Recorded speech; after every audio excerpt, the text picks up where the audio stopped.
Welcome back to Born for This Stories, where we speak the truths no one told us, so you don't have to carry this alone.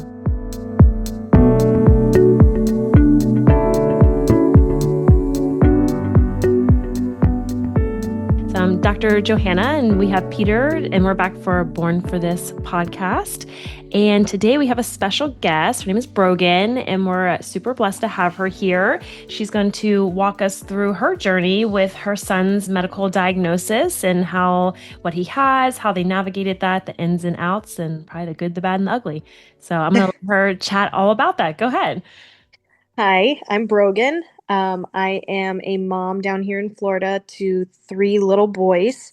My oldest son, his name is Theo. He's 4. I have a middle son, Mason. He's going to be 3 in October. And I have a baby, Roman. He's 18 months. So we are wild and crazy, Oh, yeah. Boy. constantly moving, Yes. constantly WWE, and constantly jumping off of every available surface. Yes. Sounds about right. Yes. I am a nurse also. I specialized in pediatric cardiology, excuse me. But now that I'm a parent and want something kind of more work-life balance, I'm actually starting a new role as a case manager. So I'm the person that when you get discharged from the hospital kind of just coordinates your doctor's appointments, making sure you have all your home supplies, that sort of stuff. So a lot less exciting, but Yeah. still very, very useful to a lot of those families and kiddos that need some help at home. Yeah, absolutely. I mean, that's still very essential. And I think too, probably with like what you've been through and just seeing the other side of what you were doing and then going through what you're going through with your son, you probably have a lot more empathy than some other people. So I'm sure they're super grateful for you. Yeah, yeah. And I'm ready, for the slower pace. Working at pediatric cardiology was I'm very grateful. It was a sad job. Yeah. I can imagine. Yeah. And having 3 littles of my own now, it was hard thinking about going back in and seeing such sad things every day. Yeah. So I'm grateful to start this new role. Yeah. Good. Good. I'm excited for you then. Yeah, Sounds like it's a good time to transition. it is. Yep. So give us a rundown of it's Theo, your oldest, correct? Yes. Yeah. So when I was 20 weeks pregnant, we went in for ultrasound, and they told us that it was actually during COVID. So I was by myself, Oh. and they said Theo's feet weren't growing properly, and they diagnosed him with bilateral clubbed feet. Okay. I had never heard of it before. I had been in the medical field for a few years at that point. I'd never heard of it, but it's actually one of the most common Yeah. birth defects. Yeah. But I had no idea what it was. I literally thought he was going to be born without feet and toes, and it was going to be clubs on the end of his legs. So I was like full panic, pregnant mental breakdown. And then the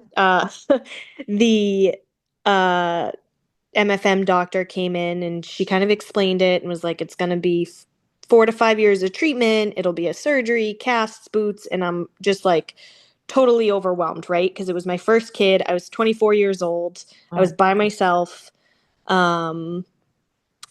So we met with the head of ortho at Boston Children's, and I knew all the questions to ask, thankfully, because I was a nurse. Yeah. Which gave me a lot of empathy for people that aren't in the medical field and have kids with medical diagnoses, because how are you supposed to know what to ask? How are you supposed to know what things you need to look out for or what things you need to be aware of? Yes. Anywho, so Theo was born 5 weeks early, and we were in the NICU for 8 days, which is its own special horror. Yeah. For anyone that's ever been in the NICU. It just, there's no feeling ever in the world that you can describe of being a first-time mom. And like, I was able to hold him for a couple minutes, and then they had to rush him up. And then having to leave the hospital without your baby. Oh my gosh. And I'm sure that's gonna like touch some people that, I'm grateful I got to go back and visit my baby, and it made me heartbroken for the people that had to leave and could never go back and see their baby. I Yeah. mean, there were so many feelings, and um, there was a lot of frustration and stress that came along with that, and a lot of communication errors, and Mm. um, but he was actually, they kept calling him the monkey kid in the NICU. This story just popped into my head because of his feet. With clubbed feet, the bottom of your foot um, faces. So if you look at your feet, say if you're looking at your right foot, the bottom of your right foot would face the left, towards the left. Yeah. And there's certain degree severities, and Theo's was pretty severe. So he would be able to lift his feet, and he would pull off his cardiac leads with his Oh, toes because his oh, toes faced the opposite, like faced yeah. towards his head. Yeah. Um, so they had to maneuver him in different positions because he would always take off his cardiac leads or his oxygen monitor. Um, he was a little rascal. Yeah. And so he did great. His big thing in the NICU was he couldn't hold his blood sugar, or I'm sorry, he would stop breathing. So they called it apnea spells, and every time you have an apnea spell, you have to wait 72 hours for another apnea free period. Okay. And then twice, Theo, the last day he was supposed to go home, would spell again. Mm. So it would be like, we're ready to go home. We're ready to go home. Oh, no, just kidding. He's Yeah. staying here. Um, so there was a lot of frustrate. I remember being out at Friendly's one day after a hospital visit, and this guy's yelling at the cashier about his ice cream order. And I looked at my husband and I just start sobbing, and I'm like, he's mad about ice cream and our baby's in the NICU. Yeah. It was so hard. Ugh, I think that's so important though, because it's so isolating and it Yes, also that's a great like way. reminds you to like be kind as much as you can to other people because you never know what they're going through. Right. And yeah, oh, That was like the biggest, I think, being in the healthcare field. That was my first experience as a patient and not as the one providing care. And it yeah, totally changed the way I practiced. yeah, Um, because as a nurse, you're bred to have empathy and to be the family's biggest advocate. But I didn't understand the weight of that role and the weight that these parents carry every day until I was sitting in their shoes. And by no means is Clubfoot and an 8-day NICU stay like the worst of the totem pole. mm, Um, but that was my Everest. yeah, And that was the hardest thing that we've ever been through as a couple and as a mom. So that was super hard. And then eventually, he did get to come home, and a week he was home for a week, and then we had to start the casting process. wow, So at 5:30 in the morning were the only appointments they offered. It was oh, 5 to 7 a.m. And they were 45 minutes away. So brutal. we we would get up with the baby, we would pack him in the car, go get his cast, and the casts would stay on for a week.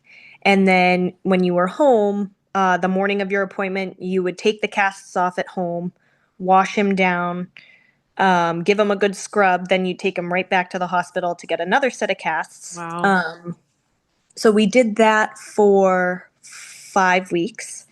And then he had his surgery. So with clubbed feet, it's the Achilles tendon that's super tight and doesn't grow properly. okay. So what was supposed to be very simple was to go in, um, and it was my husband's 30th birthday. Oh, You cut the Achilles tendon, they wear a cast for 2 to 3 weeks, and then you go in for the next period of treatment. Um, However, Theo, who likes to keep us on our toes, we got home, and my husband started finding blood all over the floor, oh man, and we just thought, oh, the dog must have caught his paw on something. So we followed the dog, we checked his paws, he's fine. I go to get up and there's just blood clots dripping from the back of the casts. And we didn't notice it because the casts were, you got to pick your color. Yeah. And we picked red, of course, because why wouldn't we? Right. When our son is about to have a bleeding episode. And so the blood blended in with the cast color. Mm. Um, and my husband, love him to death, he's terrified of blood. So he's like hyperventilating, freaking out, and I'm trying to stay calm. Um, and I called the orthopedic doctor, and he's like, "Oh, that's really weird. He didn't have any aftercare bleeding. Why don't you bring him back into the hospital? But we're going to have you." Boston Children's has the main section, and then there's a bunch of satellite hospitals. So they did this outpatient surgery at a satellite hospital, but he's like, just in case we don't know what we're looking at, why don't you come into the main branch? Um, and I wrapped his feet in diapers Oh, so that we could track the weight of the diaper, yeah. to see how, like, estimate blood loss, basically. Yeah. That was smart. Um, so, well, there's the nursing again. Like, Yeah. me thinking with my nurse hat, poor Yes. families that don't have any background would never have. I don't. It just was a whole eye opening thing. Yeah. So we get into the hospital, we take the diapers off. There's no blood in them. So we're like, great, the bleeding stopped on its own, false alarm. Um, and then I all of a sudden come down with a stomach bug in the middle of this. So I'm running off to the bathroom to get sick. And my husband, who's terrified of blood, sits at the bedside, and the surgeon goes to take my son out of the car seat, and the car seat has a massive puddle of blood under his back. And Oh. it was all up his back, up to his neck.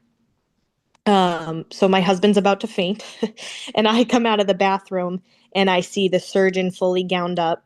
My husband's white as a ghost, and I'm like, what the heck happened? And then I look down, and my baby's out of it because he's lost so much blood, and um, I mean, he was completely covered. And I'm like, okay, this is a lot more serious than I thought it was. So we threw him on the monitor. I asked for a bunch of labs, and it was just like a lot of craziness. Thankfully, we were in the pre-op area, and I knew the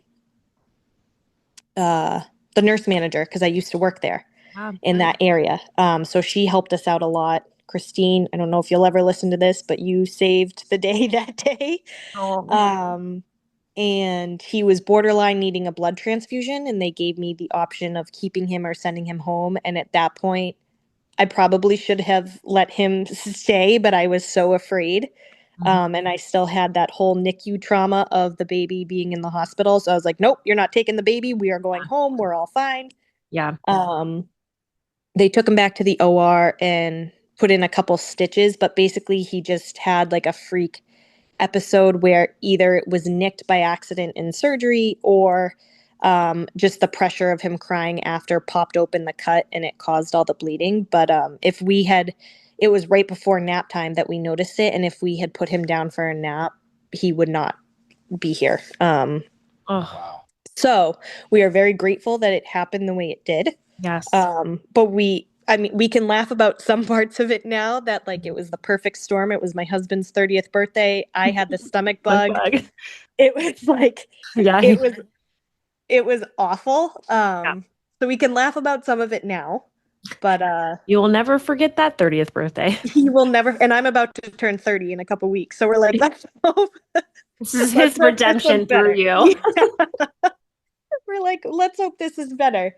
Yeah. Um, Ever since that, it's been pretty much smooth sailing. He wore those for 3 weeks, and then you wear these two boots on each feet with a metal bar in the middle for 23 hours a day for 6 months, and then you drop down to just wearing them. I'm sorry, 3 months, not 6 months. Then you just wear them overnight until they turn 4.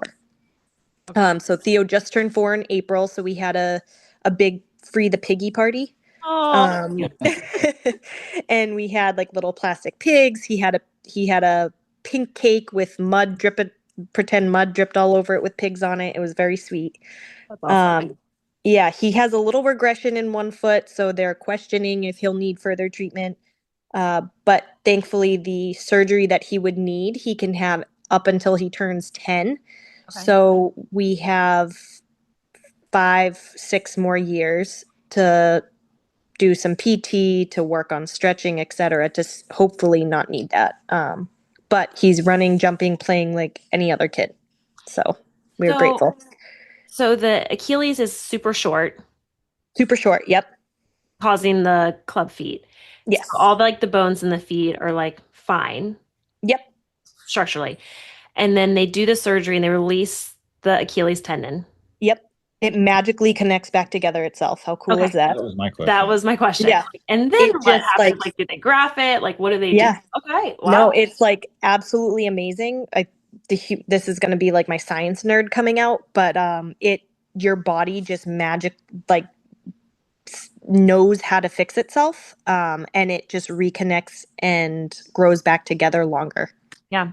Wow. It's unbelievable. Yeah, it's I mean, the amazing. body is like a beautiful, amazing thing, and it does Oh want yeah, to function and be healthy. So, but that just blows. I wouldn't have guessed right, it would regrow a tendon back together right. in a longer form, though. That's incredible. Yeah, that was the craziest thing to me because I had the same question. Or where do you take a different tendon? Now there's a surgery he could need down the road. Well, they'll have to graft a tendon from somewhere because of what's going on with his foot currently. But no, the tendon on the back, that was the coolest thing to me ever. And it stays steady because of the cast so that it can reconnect.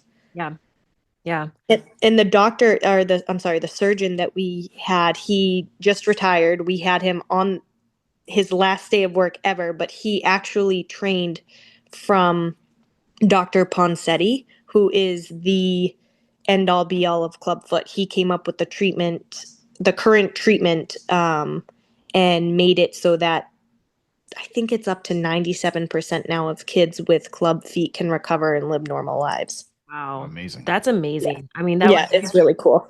for us when we were going through our journeys, like finding the person that like knew the most and that did these surgeries the most with the like best success rate. And so Hmm. you always, as a parent, worry that something's going to happen to that person and they hold Right. your fate in their hands. Exactly. And so it is so important that when those people have that knowledge that they pass it down. So Yes. for generations to come, like these kids can continue to thrive and change. And that's so Yep. good. That's so, so good. Yeah, exactly.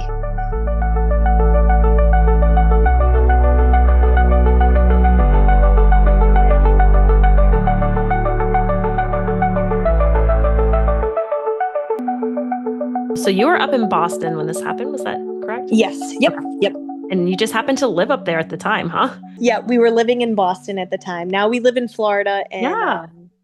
I have been nervous to switch our care because I feel so lucky that we had Mhm. our care team that we've had. Yeah. So we're gonna stick with Boston Children's for now. Yeah. Um, where do you guys get your son's care from? So we flew to a specialty center in Texas that specializes in hypospadias. Got it. Yeah, they do like the type of degree that he had, they do those like multiple times a week when like the Oh, local surgeon was like maybe like a few times a year at best. oh yeah. No question about going. Yeah, so yeah, so I'm like, wow, that's just like sometimes it's just super crazy where you end up living, right? Like you worked Hmm. in pediatric cardiology, right? Like Right. doing this stuff, you knew some of the nurses, it's inside, exactly where you're at. And like it's a horrible thing to have to go through. But man, there must have been, like you said to that nurse, like some like just like a little It angel was looking over peace. you. Yeah. It brought me peace that I knew, okay, I'm in the best place in the world. Hmm. Yeah, I'm with all these brilliant people. If he's gonna be okay, it's here. yeah, Um, and it's actually funny that this memory just popped into my head too. It was very shortly after we got diagnosed. I hadn't been telling, I don't know if you guys went through this and you can comment on this, but when I found out there was something, and I don't like using the word wrong, yeah, but there was something different about him. yeah, Um, it wasn't shame and it wasn't embarrassment, but it was an uncomfortability of the unknown. Um, and I kept it close to my chest for a bit before I talked about it with anybody, and before I shared any diagnosis, and before I shared what our journey would look like. And I don't know if that's just a personal thing or a medical parent thing, but I really wasn't ready to talk or share or let people know that there was going to be something different about him. I didn't want anybody to think he was less cute or Yeah. less like of a perfect little blessing because he had this thing to overcome. Yeah. But it was like a week or two after I got his diagnosis, I was taking care of a patient and I looked down and he had the Clubfoot cast on and I never seen it before. And I truly feel like it was like divine intervention because I got to see it in person. And then I saw this little baby with club feet, and I saw a little baby, this same little baby that just had open heart surgery with the club feet. And I was like, okay, I can do this. Like, Yeah. we're going to get through. We'll Yeah. figure it out. And I was going to ask you about that because I know with several like congenital birth defects, some of them can be associated with like other issues. Right. And of course, like heart seems to be just like very common in a lot of them. Mm-hmm. So I was like actually a little shocked that like you had never seen. Right. That was my first time, was that one patient and then my son. I'd never heard of it Ah, before, never seen it. Um, yeah, it was a weird divine intervention moment, but that was when I knew. I was like, okay, I got tears in my eyes talking to that mom, and I was asking her about her experience with that, and she said, honestly, it's just more annoying than anything because you can't do normal baby clothes and yeah. you can't give your baby baths in a bathtub. You got to do sponge baths Hmm. for 7 weeks. Yeah. So it was more of an annoyance at that point, but I think that was a huge turning point in my comfortability with everything for sure. Yeah, absolutely. And I think for us too, and I know like Peter can speak about this, like when we did find out, like we knew the second our son was born that like something wasn't Was different. was different. And it was Mm-hmm. nothing like life threatening or anything like that. So like that was like, okay, well, he's healthy. There's just like this visual thing that's completely not Yeah, right. And so we had to navigate that space with who we told and family. And I think the only people we told right away was just like my parents and like your mom. Like it was just like very like close, like held in yeah, because there's just like I don't know what this thought is of like this unknown like judgment that you feel like you're going to that's exactly get. it. And it's like Mm-hmm. no matter if it's like judging the mom because it's like, well, what did you do to like allow for this to happen to your child? Or like Right. or just the judgment of like are the people I share this with, are they going to agree with our path and the decisions that we make and how we're going to handle this decision? And in theory, you would think like, how could they not? Like they're your family, Right. they should love and support you. But, I've definitely talked to other parents that like they didn't have that support and they Mm-hmm. had judgment or different things. And like, so it is hard to share that information. Plus, just like for me, the emotional, like, after like the effect of it, like I remember sitting down with someone that was like in our area and she was so nice to like sit with me and talk to me about her experience with her son going through hypospadias, and I was just in tears like the whole time, like, Yeah. and I'm like I can't even keep it together. I Mm-hmm. definitely can't tell other people, because at that point Right. you're Well, definitely you hadn't talking from your processed it wound. yourself. Right. You hadn't processed it yourself yet. Yeah. No, and I Yeah. I definitely didn't talk to anybody about it other than like our immediate family. And I And I'm didn't sure want as to. being a man, it's different too, Mhm. because it's a man thing. So I'm Yes. sure that Right. it's Well, different for you than it. absolutely. And, Yeah. and the Yeah. whole time I always said I just want to get through this and never talk about it again. Hmm. And Yeah. but that And here you are. Here we well, are.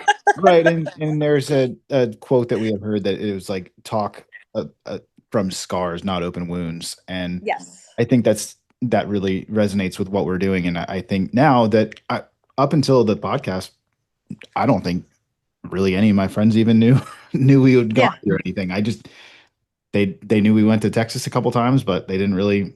I just never talked Understand. about it. Yeah. Uh, Yeah. Played it off as like, yeah, we're taking like a family trip to Texas. Yeah. yeah, Which so I mean, but that's, that's what you had to do to get through and like Yeah. mentally get through it. That's what you have to do. And we didn't really, I mean, I would post pictures of him, but I would always leave out the casts or his feet. And until finally he got in his braces, and I'm like, you know what? screw it. Yeah. Part of his journey. This is part of him, and this is part of who he is, and it's part of his story. And I think that just getting that confidence and knowing, like, my biggest fear was, looking back now, it's silly to think, because who's going to judge a baby, but you never know. People can be ruthless. Listen, People, I did actually get a comment once I was shopping, and I'll never forget it because I let the woman have it. She made a comment saying, "Oh, why do you keep those on his feet? That has to be painful." And I'm like, "Really, lady? You see medical orthotic devices on a newborn and you're thinking that I'm doing this for fun?" Like, yeah. But I'm so glad you guys said that, because it makes me feel a little less crazy too, that it was really hard to share at the beginning. And it's not the shame. It's not guilt. I don't know what it is. It was just, it felt so hard to let people in. Mm-hmm. And I think, I don't know if you guys got this a lot too, being that your son's issues were not life-threatening, as you said, and neither were mine. Right. So I got the comment a lot, which I will never, ever say to another human after this. I got, well, thank God, it could be so much worse. Just be grateful that it can be fixed. Yeah. And every time I heard that, it just beat me down a little bit more. Yep. Because every time I got that comment, I'm thinking in my head, yeah, I mean, it really could be worse. You're a cardiac nurse. You've seen how bad it can be. Yeah. Why are you letting something so small affect you? And I think it really delayed and hindered my ability to cope and to accept and to deal with it myself. Yeah. I don't know if you guys experienced that also. Yeah. I mean, that was a big thought for me too when we were thinking about starting this podcast. I was like, what kind of backlash are we going to get? Because from just looking like at our son, like first of all, when he was going through it, looking at him, you would have no idea, right? Because it involves his genitalia. It was like in his diaper, he had clothes on. Like, you would never know. And the next thought was like, obviously, some of these like congenital birth defects or these things that kids and families are going through are so much more than our experience. But what I found is that even though like you and I, like our kids have some of the most common congenital birth defects, there are ones that are like more invasive, but the struggles to the caregivers have been the same across the board.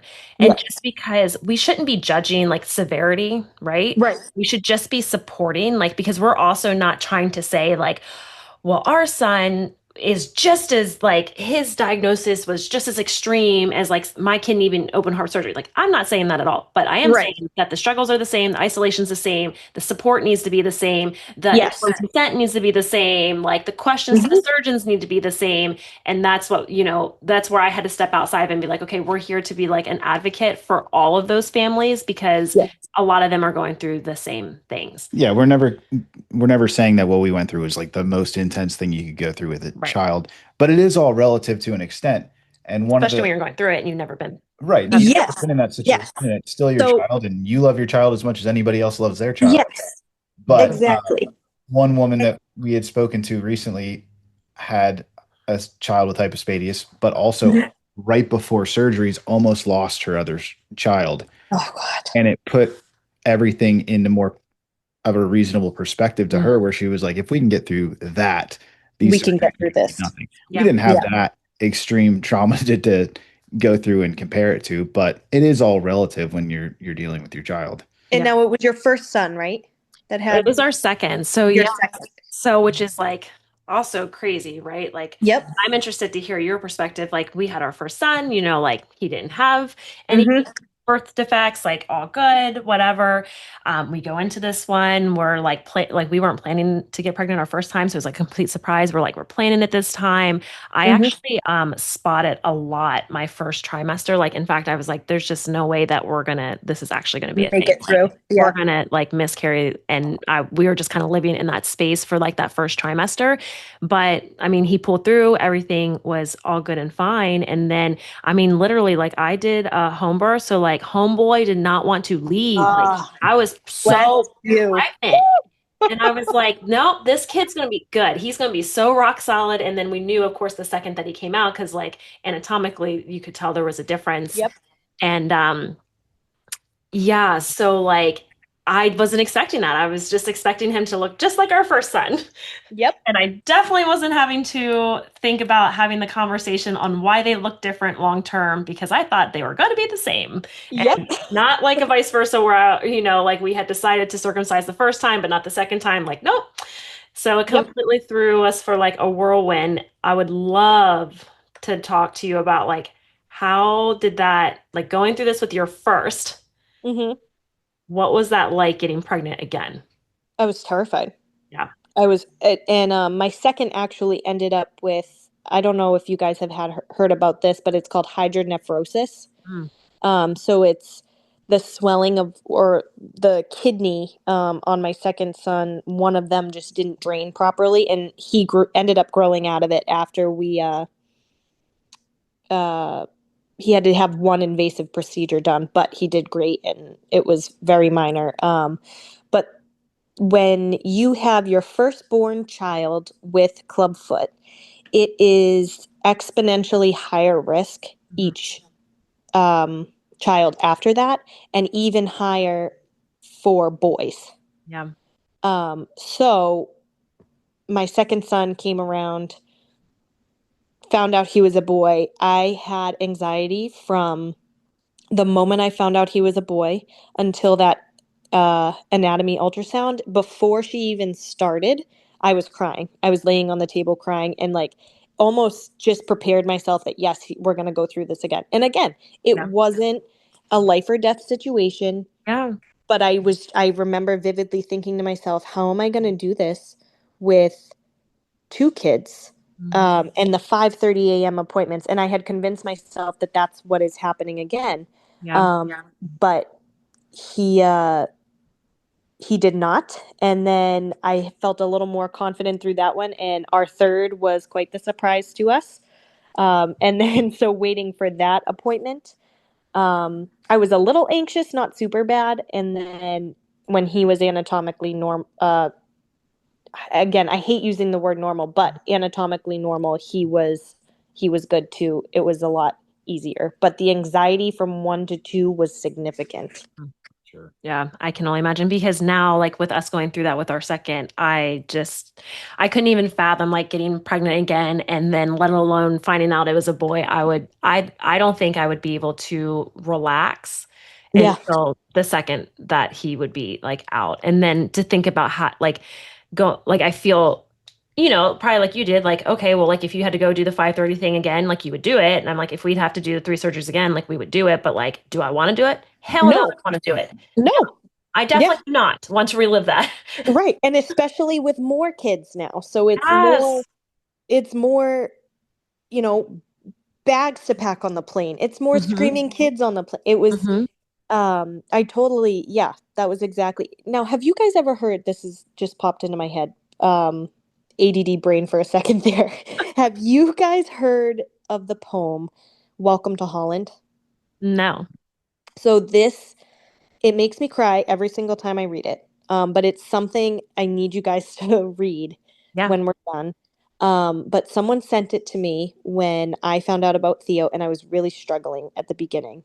Um, and I kept saying, all I wanted was like the cute footy pajamas and the cute like infant bath pictures and taking him in the tub Yeah. and um the entire newborn experience that I had imagined for us those entire 9 months was just gone. And again, not life threatening, but big changes that I wasn't prepared for, and I didn't picture life that way. Yeah. And Welcome to Holland was written by a woman. I am hoping I'm not butchering the backstory, but this is just the backstory I read on Google. So if anyone's listening and it's not correct, I apologize. Um, the backstory I read was it was written by a woman whose daughter was diagnosed with Down syndrome. Mm. And you go through the pregnancy It's basically this woman saying, "Oh, I'm going on a trip to Italy. I can't wait. It's going to be beautiful." And then she gets on board the train, and it says, "Oh, you're not going to Italy. You're going to Holland." And it's still beautiful. There's still lots to see. There's still beautiful experiences. It's just not Italy, and it's going to be really different. And anytime I've ever had a tough situation with the Theo's whole experience, or anytime, I've had a couple dear friends of mine, their children have autism, and I've sent them this poem, and there's just something peaceful about it that makes you take a deep breath, and you're like, okay, yes, this is different. This isn't what I pictured for myself, and this isn't what I pictured for my child, but it's still beautiful, and it's still special, and it's still part of their special story. It's really a special poem. I'll send it to you guys after. But Yeah. I hope it gives you the peace that it gives me when I read it. Yeah, we'll definitely have to link it too because it sounds like just so spot It's on. perfect. Yeah, There's a lot of different people's journeys that they're going through. yes, it's really is the best for anybody going through anything medical with a baby, or even any kids, because things come up throughout Oh yeah. the lifespan. It's just, okay, you're in Holland now, and you can look over and you can see all your friends in Italy, and they're all having a blast in Italy, and you're in Holland wishing you could be in Italy. Mhm. But if you stop and look around, there are all these beautiful things about Holland. Yeah. So it's a really special poem. Yeah, I wish I had something like that because I definitely remember like those whole like first 18 months of our journey and our son's life. Like I just lived in like a hole. Like there was no beauty, there was no outworld. Yeah, It was just like yeah. pure fight or flight survival mode. Hmm. And when we finally got to the other side of it, I was just like, oh my God, like I have not been taking care of myself. Like I've just been keeping my family alive, myself alive. Like this has been so intense and so extreme. And there's just this whole world that I forgot about. Right, right. Yeah, But you're a good mom, and you dedicated yourself to helping your kid get him the best thing possible. So I guess that's something to pride yourself on too. As much as we neglect ourselves as parents, you did it for your kid to have the best life that he could. So 100%. kudos, mama. Yeah, thank you. And dad, Thank you. and dad. I'll take that. Not just mama, dad too. Yeah. Thank you. Um, It's hard. so looking back through your journey, whether it's medically, holistically, or emotionally, like what did you feel like there was anything missing that could have helped you through anything that you learned in hindsight, or anything that could have helped you out through this whole journey that you went through, or I research, or think, really yeah, anything? I think I could have done a better job asking questions. And my whole care team knew I was a nurse, so they talked to me about a lot of things like a nurse. And I wish I said, talk to me like a parent, because this is all new to me. Yeah. Especially when Theo was in the NICU, there was a lot of missed opportunity for good communication, both on my part and theirs. I didn't ask enough questions because I was totally in fight or flight, Yeah. and they just assumed that I knew things because I was a nurse. So I think the biggest takeaway from this whole experience, and to anyone listening, is whatever pops into your head, ask it. It's not stupid. Don't be afraid to be quote unquote that parent. Um, Ask the question, because A, the answer is always no if you don't ask. And B, they probably don't realize that they're not communicating effectively, or I hate to say the phrase like dumbing things down enough, but that's kind of that mentality behind it. Like, talk to me like I'm a first grader and I don't understand what you're talking about. Right. And a lot of times people in the medical field, they're highly intelligent, and they have perfected their craft. So to them, like you said, your surgeon did this multiple times a week. So to them, this is just another day in the park, and this is something that you guys have started a podcast about, and it changed your entire life. Um, I think that is the biggest takeaway. Don't be afraid to ask the question. Don't be afraid to sound dumb, or you're not wasting anybody's time. This is your kid. Yeah. And this is your ability to understand and best advocate. So just grin and bear it. Do it. Yeah. And I think that's really powerful coming from you too, being with like what your background's in, like being in the medical field, because we have talked to some parents that were like, like the first person I talked to got defensive and like upset that I was asking these questions. And it's like, well, when you're with the right support and the right team, like that shouldn't be happening. Right. And Ask someone else.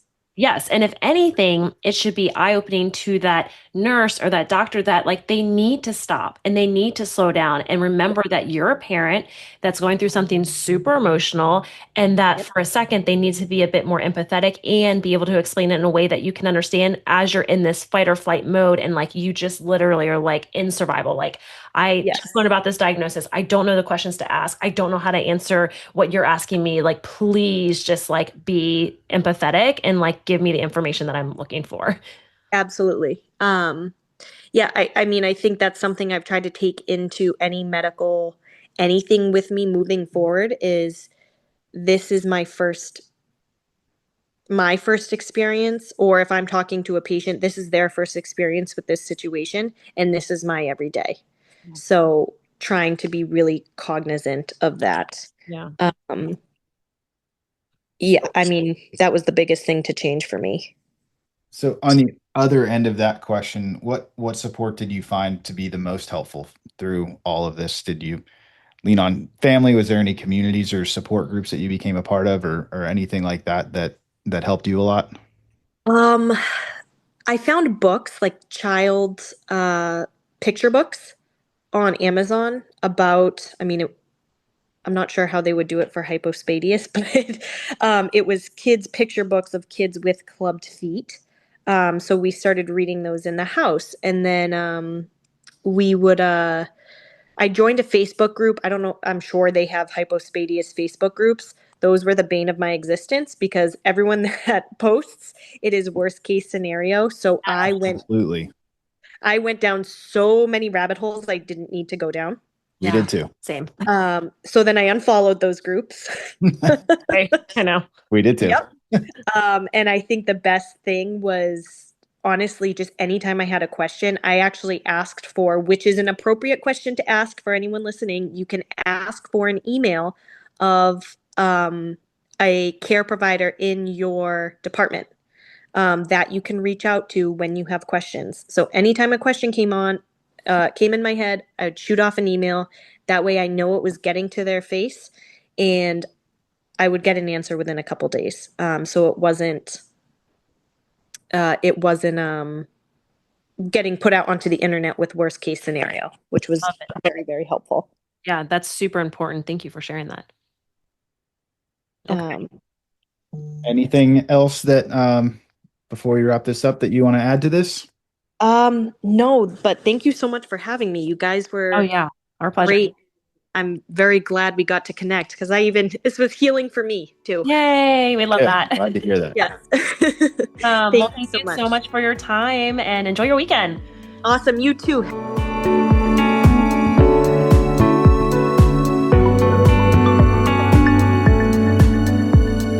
Thank you for joining us for today's conversation on Born for This Stories. If this episode resonated with you, we'd love for you to take one simple step.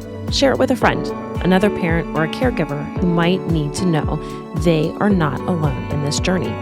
Make sure you are subscribed so you will never miss an episode. We release new stories every Monday. And if you're looking for more connection, resources, or ways to share your own story, come join us on Instagram at Born for This Stories, or visit our website at bornthisstories.com. Remember, whatever part of the journey you're in, the waiting room, the recovery, or the in-between, you do not have to carry it alone.